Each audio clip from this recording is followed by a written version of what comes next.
नेपाल में जोमसोम एयरपोर्ट के पास हुआ है बड़ा विमान हादसा। विमान हादसे में 15 लोगों की मौत हो गई है। जानकारी के मुताबिक 2 भारतीय बच्चियों को बचाया गया है। विमान में कुल 21 लोग सवार थे, जिनमें 16 भारतीय शामिल थे। ज्यादातर भारतीय मुक्तिनाथ के दर्शन के लिए गए थे। हादसे में बचे लोगों को पोखरा के अस्पताल में भर्ती कराया गया है। नेपाल के अग्नि एयर का जो विमान दुर्घटनाग्रस्त हुआ है, उसने पोखरा से उड़ान भरी थी और कुछ ही देर में ये जोमसोम एयरपोर्ट के पास दुर्घटनाग्रस्त हो गया। अग्नि एयर ने स्थानीय मीडिया को जो जानकारी दी है, उसके मुताबिक विमान हादसे की वजह खराब मौसम और तकनीकी गड़बड़ी हो सकती है। उत्तराखंड के पूर्व मुख्यमंत्री नारायण दत्त तिवारी को डीएनए टेस्ट कराने के मामले में दिल्ली हाईकोर्ट ने फटकार लगाई है।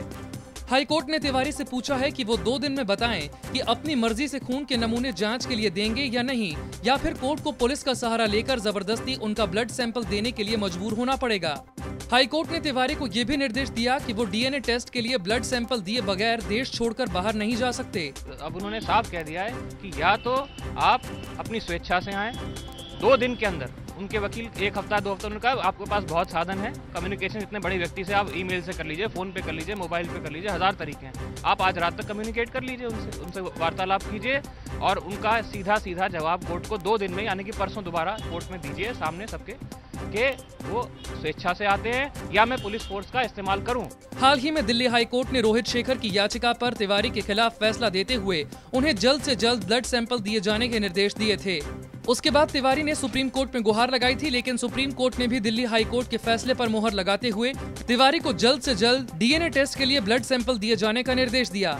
करीब 32 साल के रोहित शेखर का दावा है कि नारायण दत्त तिवारी उनके सगे पिता हैं, लेकिन वो ये सच मानने से इनकार कर रहे हैं। देश की सबसे बड़ी murder mystery Aarushi Hemraj murder case के ठीक 4 साल बाद 16 मई को गाजियाबाद कोर्ट में आरुषि के माता पिता नूपुर तलवार और राजेश तलवार के खिलाफ आरोप तय होंगे। आज गाजियाबाद कोर्ट में हुई सुनवाई में कोर्ट ने सीबीआई को आदेश दिया कि तलवार दंपति को मामले की जांच से जुड़ी सीडी उपलब्ध कराई जाए। इस सीडी में फॉरेंसिक एक्सपर्ट की राय दर्ज है। तलवार दंपति ने कोर्ट से गुहार लगाई थी कि केस से जुड़े दस्तावेज सीबीआई उन्हें मुहैया कराए। सीबीआई ने इससे पहले की सुनवाई में सभी दस्तावेज सौंपने से इनकार किया था।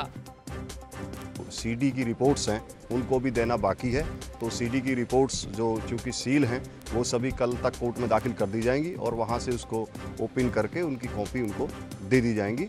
और अब 16 मई की जो तारीख इस केस में लगाई गई है उस पर आरोप तय होने हैं।